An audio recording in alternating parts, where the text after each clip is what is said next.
Pokemon games look like and I want to know why. Cards, cafes, stores, toys, plushies, apparel, movies, anime, home goods, stationery, snacks, food, glue sticks, shampoos, this, that thing. Game Freak have their grubby little hands in literally everything. And when I say Game Freak, yes, I mean Game Freak. Dating back to 1996, Blue and Red are the first instance of the existence of the entity that is Pokemon. And guess who created and owned it at the time? That's right, Game Freak. Or more accurately, Satoshi Tajiri and Ken Sugimori. In 1998, 2 years later, Game Freak, Nintendo, and Creatures, the company that made the Pokemon trading card game, came together and co-founded the Pokemon Company. Since then and to this day, each of those three companies own 33% of the franchise that is Digimon. Sorry, Pokemon. Arguably one of the most advantageous business transactions of all time, with Pokemon now being, say it with me everybody, the world's largest franchise, about to top $100 billion in revenue.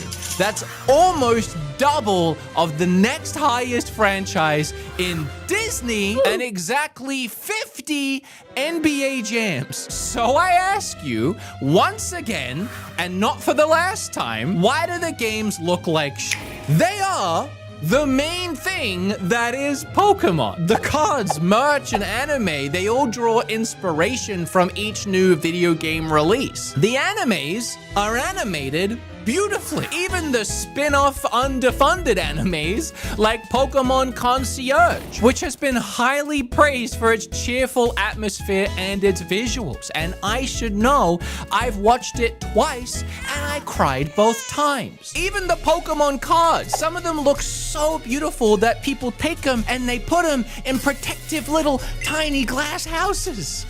And it's funny because those same people, when you mention how bad the games look, will start throwing stones in those same tiny glass houses. So can we have an honest conversation about why everything else Pokemon branded is of such high quality and production, but the video games are a laughingstock outside of the Pokemon fandom community? Yeah, pause.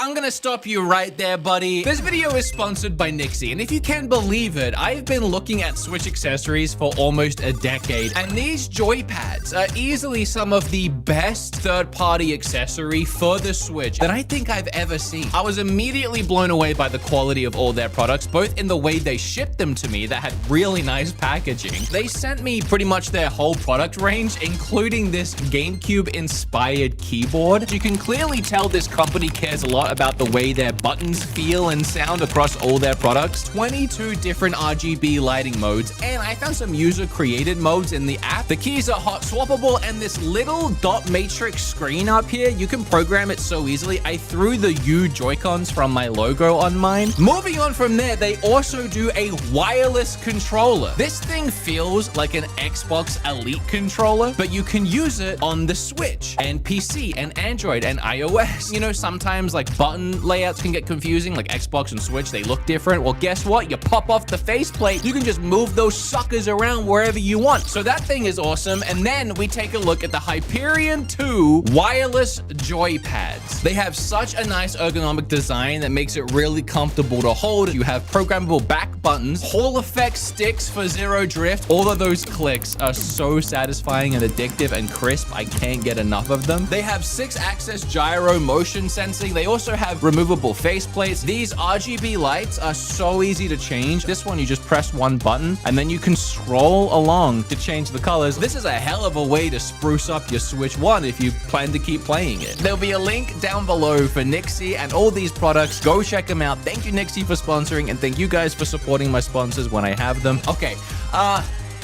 yeah, you keep talking. What is it? Pokemon sucks? Man, this guy doesn't shut up. You know, I heard he skipped all the story in Arceus. Personally, I'm excited for the new game. They brought back Tepig. Pokemon fans will give you 100 excuses when you bring this up about how as long as the games are fun, yeah, the visuals don't matter. Yeah, I mean, that is inherently true. I mean, look at Witcher 3, the Switch version. That is and always has been Nintendo's own mentality. You know, as long as the game is fun, doesn't matter what it looks like. But how long are we going to use that Nintendo expression to excuse poor game development? Pokemon Legends Z. Oh, don't you leave that comment. Oh, but Game Freak are doing their bestest westest. And the game, it's not even out yet. Yeah, I know. I'm sure that impression of you definitely prevented the comment you were about to leave. It's not just about ZNA. It's about Game Freak's approach to video game development since they made the switch to the Switch. So we have a lot to look at. And in the words of Ash Ketchum himself, you can't undo what's already been done, but you can face up to it. That's an actual quote. See, I did research. You didn't believe me. I gotta get ahead of this a little bit because I have talked about Pokemon graphics a bunch here on this channel, on my podcast, and whenever I bring it up, people often say the same things. And one of them is, he's not a true Pokemon fan. He skipped all the dialogue in Arceus, so you can't take his opinion seriously. I'm not sure how skipping this very bloated story correlates to my eyes functioning, but it seems worth it to try and get ahead of this, so I'm gonna let you know now, I am actually a Pokemon fan. I'm not super hardcore, like I haven't made it my whole identity. I don't have a tattoo, I don't own a Lucario fursuit that I wear on weekends.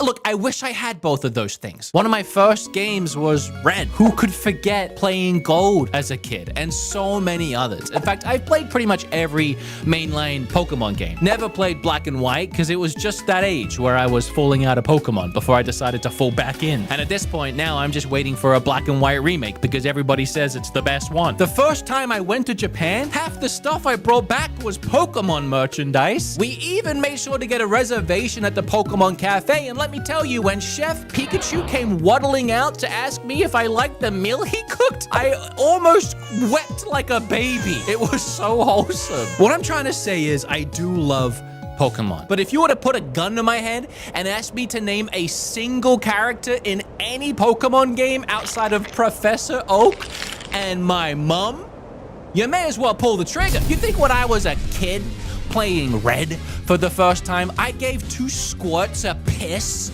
about the story?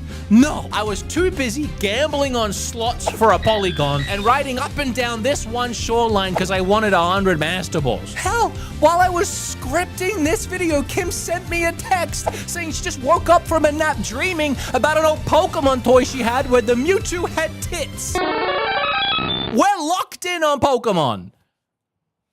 Why does it have tits? I'm making this video because I do care. Because 25 million people is a lot of people to buy a video game. But a lot more people bought games like Breath of the Wild and Animal Crossing. And Zelda isn't even in that Wikipedia list of top grossing franchises, which means, yes, it's below NBA Jam. And remember when Breath of the Wild came out and no one would shut up about it, how it was a new, breathtaking, innovative, jaw-dropping, inspiring new video game? Don't we want that from something like Pokemon? I feel like these games always get a pass because they manage to sell so much, but it should be higher, shouldn't it? We as fans, do we not want the Breath of the Wild of Pokemon? Or are we content with the... Okay, this guy's making some incredible points, and he has me completely sold, but I actually just watched his last podcast episode where he said some of this stuff in the episode. One of the top comments was, the games only make up 10% of Pokemon's total revenue, which... fan of the podcast, and I love him. I love that they left this comment because it also allowed me to get ahead of this one because what the piss? 10% of $100 billion, by the way, is still around $10 to $15 billion just for the video games, which is a whole Grand Theft Auto franchise. And I would just like to remind you, again, something I've already said, the merch, the anime, the new cards, all of the new merch, those come from the video games. So if the video games currently are only making 10% of the revenue, imagine if we made the video games, good. That would then trickle down to all the new merch, plushies, and all of that, and boost those revenue and sales even more. I guess I just don't understand the argument that the Pokemon company makes too much money to try or bother with the video games anymore, when the video games are still making more money than 99% of the rest of the gaming industry. All right. Anyway, back to this chump. Let me get to the point. I know Pokemon fans hate when other Pokemon fans complain about how the Pokemon games look. And if you try complaining this time around about how Pokemon Z and A look, they'll say, but it looks so much better than Scarlet and Violet. And well, yeah, but that's a really low bar. And Game Freak are the ones that set that bar. This game isn't anywhere near the industry standard and looks worse than anything else Nintendo is doing, which is already being scrutinized for being behind the times. Saying that this is better than the previous amounts of terrible is like going to your job every day and just intentionally being the worst you could be, just messing everything up, the worst employee this company has, but then like a year later, you actually start trying and you do a little bit better and expect to be praised for being slightly less shit. You could pick just about any first-party Nintendo game and compare it to ZA, even the soon-to-be re-released Wii U game, Xenoblade X, and it would be clear that this is not a Swish hardware issue, but an issue of a developer who is struggling to create games post the 3DS. So let's not do that. Let's not compare it to those other Nintendo games. Let's do what Pokemon fans like to do and only compare it to Pokemon's own games. A nice little echo chamber for us to play around in, see how our voice sounds. Hello? Hello? We saw in Scarlet and Violet that Game Freak struggles to create competent game worlds that aren't full of glitches, bugs, and low-resolution textures, terrible frame rates, and assets stuck together with spaghetti and crazy glue. You just blink at this game wrong and you'll be falling through the floor. But I think the biggest offender here is that resolution. At the time, fans said, well, at least it looks better than Sword and Shield. However, comparing Scarlet and Violet to the Pokemon ZA trailer, the new game does look a lot better at first glance. Now, I want to say to Game Freak's credit, looking back at their other Pokemon reveal trailers, all these trailers seem to be rendered within the game. They hide absolutely nothing about the way that their games look and play. So that gives us a very good, trustworthy bar that Pokemon Z and A is an in-game rendered trailer running on the hardware. And if this is true, I will say they've done a fantastic job at fixing resolutions and draw distances. All those jagged edges are completely gone. And I think that's why people look at these two images and think that this new one is so much better. But how did they do that? I think it's pretty clear if you really look at this, specifically the buildings, a way they managed to bring down those jagged edges is by just not having anything that would create a jagged edge. They've flattened out almost every texture and model, specifically all these very similar looking buildings throughout the city. In all three of the other Pokemon games on the Switch, Game Freak designed the buildings with intent and purpose. The architectural designs of the buildings, they had depth. They had balconies, awnings, brick, window sills, glass textures, concaves, you know, like intentional designs, man. Scarlet and Violet, for example, was set in Spain, and they clearly took those buildings as inspiration and went to work sculpting them, and they would look beautiful if you could see them through the jank. But you know, at least the thought was there. Here, almost every building has the same window, just Control-C and Control-V'd all over it. It's honestly giving Lego. I mean, they're just rectangles with stickers stuck to the front. It's also the same tactic they did use in Scarlet and Violet for the environments, and I broke this down in my review of that game. They took one small section of texture and just copy-pasted it everywhere, hoping you wouldn't look at it for 2 seconds and accidentally notice. Incredibly lazy game development, and completely voids all personality and life from a city that's based on a city that is so filled with personality and life. Despite some people thinking that this is Tokyo Tower, it's actually the Eiffel Tower. And this city bears resemblance to the city of Paris. In fact, if you take yourself on Google Street View and you plop yourself right about here, I think I found the street that the trailer is actually set on, which is pretty cool. And credit to Game Freak that I managed to do that and then I could tell what they were going for. But where Paris had these beautiful iron metal balconies, in Game Freak's rendition of that, they have these beautiful iron metal balcony JPEGs. What?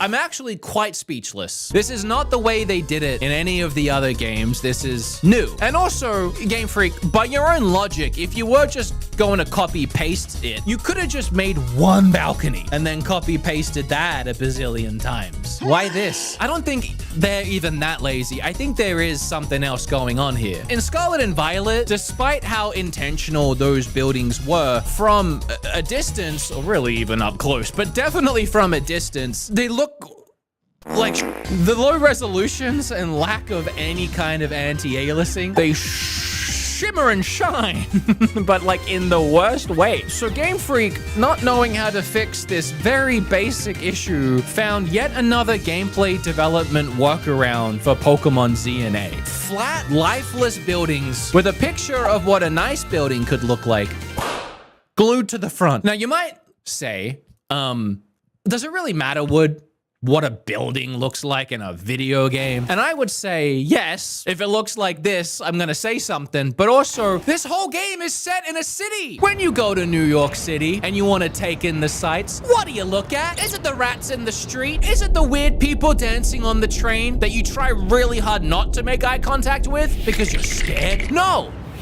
It's the buildings. I'm gonna be looking at these the whole time I play, and they look like this, but some of them have some sort of depth to them. But clearly this is also just one window design that has been copy and pasted several times. What are these windows supposed to be? Or even the ones next to them? Like, I don't really know what I'm looking at. But what I do know is my favorite kind of balcony JPEG is the balcony JPEG that has a flower JPEG on top of it. I mean, that just really ties the room together. But not a single window in this entire trailer has any kind of reflection at all, or presents itself as an actual window. They all just look like Game Freak Googled the word blue and used the first thing that came up in Google image results. Even these huge shop windows, which if we go back and we look at the actual Paris street, you can see a lot of these buildings have little storefronts under them. So this would be a really nice opportunity to fill this storefront window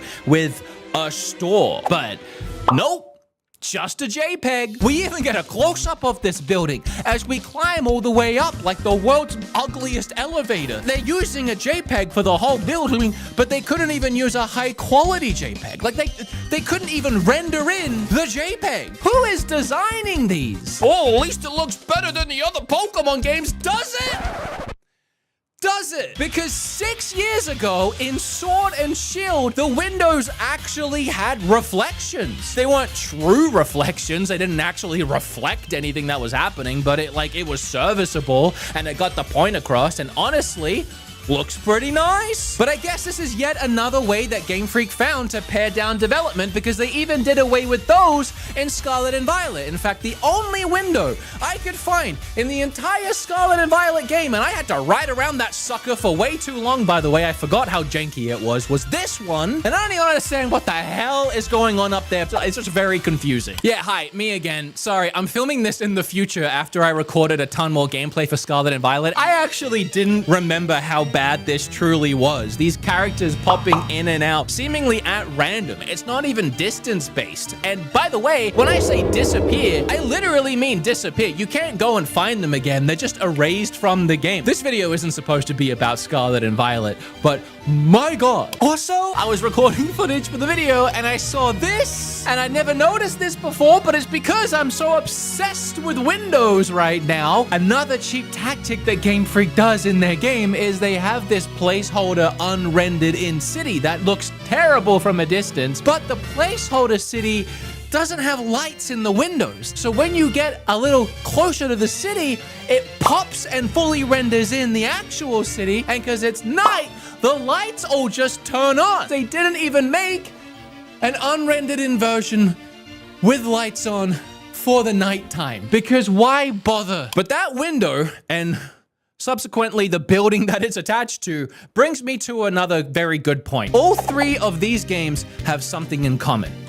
Well, graphics. So I guess two things. They all have one nice building. Each game has a central location building that looks night and day better than any other structure in the game. Like in Scarlet and Violet, it was the school, which looked fantastic. And then in Arceus, it was whatever that big building was in the village that they did stuff in. I don't know. I skipped the story. And my assumption here is that it's a tactic to kind of trick our brains into thinking the game actually looks nicer than it does, because the building that you might have gone to most frequently actually didn't look that bad. And for example, in Pokemon ZNA, we get in this trailer a shot of the main character picking out of the 3 Pokemon, and there is this, quite frankly, gorgeous structure behind him. Just wonderful stonework, designs, there's arches, there's depth, vines and grass. There's possibly even a reflective window in this sucker. This clearly demonstrates that Game Freak can design buildings like this. They don't though. They either just,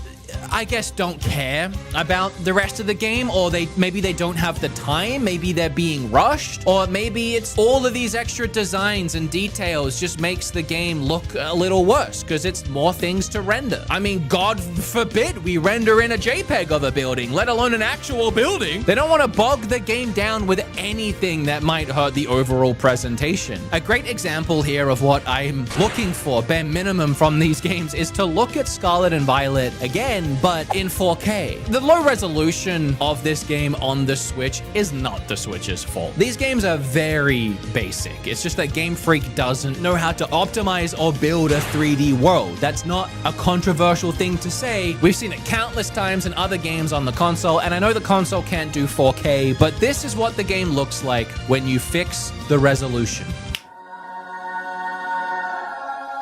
Oh, that didn't really help my point. No, I'm kidding. It's a night and day difference. And you can see what they designed. And this is probably what it actually looked like on their end when they made the game on a PC before they had to scale it down somehow for the Switch. So rather than trying to figure this out, they just took out anything in the game that would look bad in low resolution rather than fixing the resolution. If you look at the streets of Pokemon ZNA as a whole, it gets its point across and you get what they're going for. But as soon as you look at any one element on its own, the flaws start to show. The fact that they still can't design anything with a high enough poly count to actually make it round, that no NPC in this game has a shadow. And that goes for most objects too, except this awning. Based on everything else in this picture, why does it even have a shadow? Yeah, I just wanted to take one more look at this awning with you guys. Why is it here? There's plenty of shop fronts, even in this same image and other images, that don't have awnings. What is the point of the awning? Why is it only on 3 of the 5 windows? What is it covering? There's no tables, there's no chairs. Also, why is the awning like half a millimeter thick? One gust of wind and that sucker's gone. When Sword and Shield revealed and I had an issue with the trees, I became the tree guy for a minute. Everyone was like, what is the problem with the trees? Who cares about the trees? I feel like this time I'm going to be the window guy or the awning guy, crashing out over windows and an awning. And once again, it does seem like NPCs are incapable of moving around the game world. They just stand there lifelessly. I mean, this was the case in Pokemon Arceus as well. Even 60 hours into my playthrough, this old lady is still sweeping that one spot. I'm sorry, honey. If it ain't clean now, it probably ain't gonna be. In Scarlet and Violet, there were some characters that had animations, like a little jig, and it looks like all those have been stripped out. And then there were even a few NPCs that would walk around. But due to the game having absolutely terrible draw distances and crazy pop in and pop out, those characters would disappear and reappear like ghosts. And Game Freak, rather than try and figure out how to not have that happen, decided to glue their feet to the ground tighter than they glued the JPEGs to the buildings. Of course, that one is an assumption because they haven't played the full game. Maybe they do move around. A lot of this is based on just the trailer, and I feel like some people are going to say, well, you haven't even played the full game yet. And again, this trailer is rendered in game. I'm assuming based on all their other trailers, and this is what they've shown us, and I'm literally only talking about what I'm seeing in this trailer. I'm sure I'll find a whole piss of things once I start playing the game to complain about. But why wait? How about the absolutely no ground animations for these Sandiles who look more like they're glitching through the floor than swimming through the dirt? This few second shot right here is absolutely insane to me. The Pokemon and the people are fully rendered in, but nothing else in the shot is. The floor is blurry, the brick is blurry, and that's before we even talk about the fact this is a moving shot, and every frame of the animation has the floor down here glitching on the wall, and this is what they chose to show us? And don't get me wrong, the Pokemon look fantastic, the moves and the animations of that, the battling, really flashy. I even like the way the UI looks. It's sleek, it's nice. And some people will say, it's a Legends game. It's a spin-off of the main series. It's not supposed to look as nice. But then that goes against the people that are saying that it looks better than Scarlet and Violet, which was a main series game. So which is it? Arceus used a more cel-shaded style of visual, which I think actually helped hide a lot of the imperfections. When that game came out, I don't think I really even complained about the way the game looked. I actually kind of liked it. This new Legends game, though, has seemingly dropped that, and they've moved towards the more mainline series art direction. It's not cel-shaded. You know, I struggle to call this realistic, but I guess you know what I mean. And this game, at face value, does look better than Scarlet and Violet. Again, because they stripped out anything and made everything flat to trick your brain into thinking that it actually does look good when it really doesn't. But there are some things, to be fair, that legitimately do look a lot nicer. The inside of buildings here have a much more warm and high resolution feel, like it feels cozy. I took some examples from other games set in similar office style buildings. It's very clear that the new one doesn't look as bad. Another thing that stood out to me immediately is the grass textures. I don't think the grass in DNA looks particularly pleasant, but you compare it to Scarlet and Violet and what were they thinking? It's like a sea of Lamborghini green. Like, it is neon. It's probably as green as the green screen I'm standing on. Put me in the grass, Zach.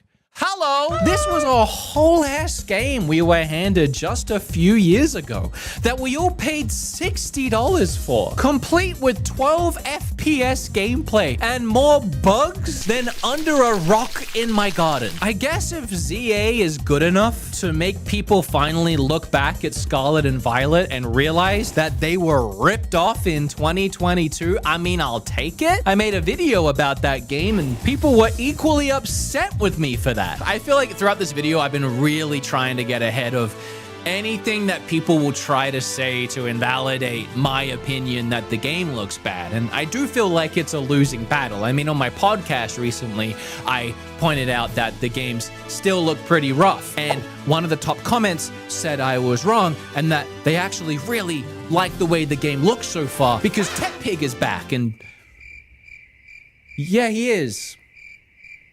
People even calling me a snob, that I'm moving the goalpost for Game Freak. I'm not sure where the goalpost is for Game Freak in my mind, but I'm telling you now, they've never even been in the same zip code as that motherfucker. I can't say it's better than before. I will concede to at least it being different. And it is different. This is not how they've ever designed buildings before. That is very different. But in doing that, they have managed to clean up the resolutions and that weird jank that we saw in previous games, and some people might actually prefer that trade-off. But I'm just here asking, in 2025, why can we not have both? I'll apologize for this, but sometimes I wonder if it's me, my ADHD, or whatever is wrong with me mentally, where I hyperfixate on something. But when I look at these buildings, or if you want to call these textures, or this face mask, you know, I get offended. I can't help but stare at them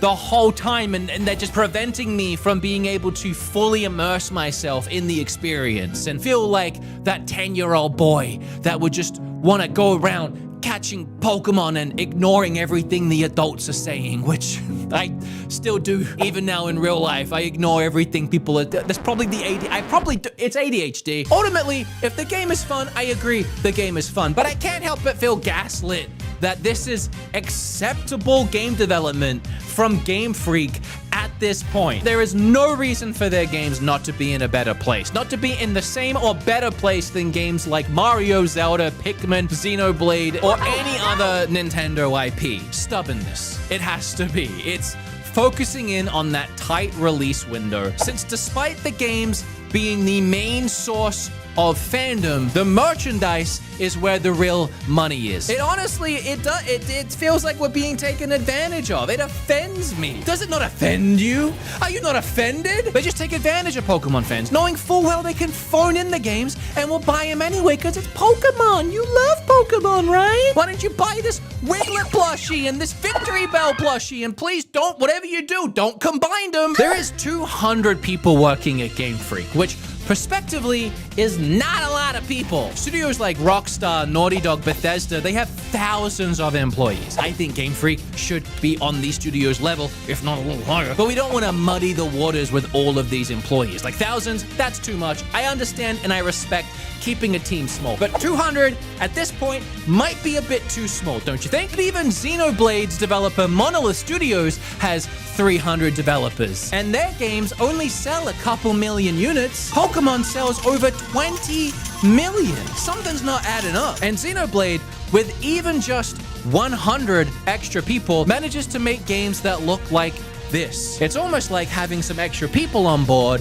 helped. And it's not just beautiful visuals that the Xenoblade team are putting together either. It's crazy over-the-top animated cutscenes and full voice acting. Breath of the Wild also had a 300-person team, and it took them 4 years to make that game. Mario Odyssey had 360 people that took them 3 years to make that game. Game Freak is understaffed, but they are in no way underfunded. I want to touch on something I said earlier, and that's that people always say, well, the games still sell. And yes, they still sell. They're one of the best-selling game franchises of all time. But when you look at the franchise prospectively and how many millions, if not a billion people love the property and the franchise that is Pokemon, why aren't more people buying the games? Yeah, 20 million's a lot. So's 40 million. So's 50.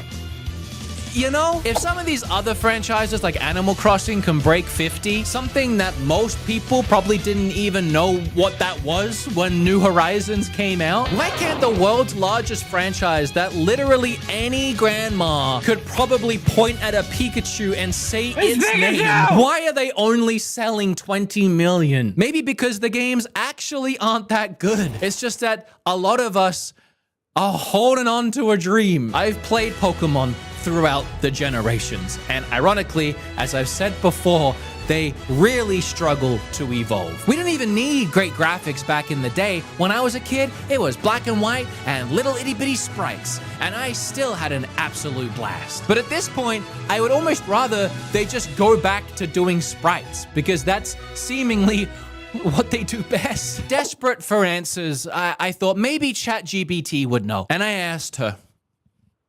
And the answer she gave me was so painfully, abundantly obvious that it was staring me straight in the face the whole time, and I just couldn't see it. This is what ChatGPT said. Pokemon sells regardless of quality. Even when Pokemon games launch with issues, they still break record sales. Game Freak may not feel the need to expand drastically if their current model continues to be profitable. Scarlet and Violet sold over 22 million copies despite performance issues, so the financial incentive to increase staff significantly isn't there. She then goes on to say, could Game Freak expand? Yes, they could hire more developers to improve technical quality, but their collaborative approach, fast turnaround, and cost efficiency seem to be priorities over AAA scale productions. Unless Pokemon fans stop buying the games, Game Freak probably won't feel pressured to grow too much. And she's right.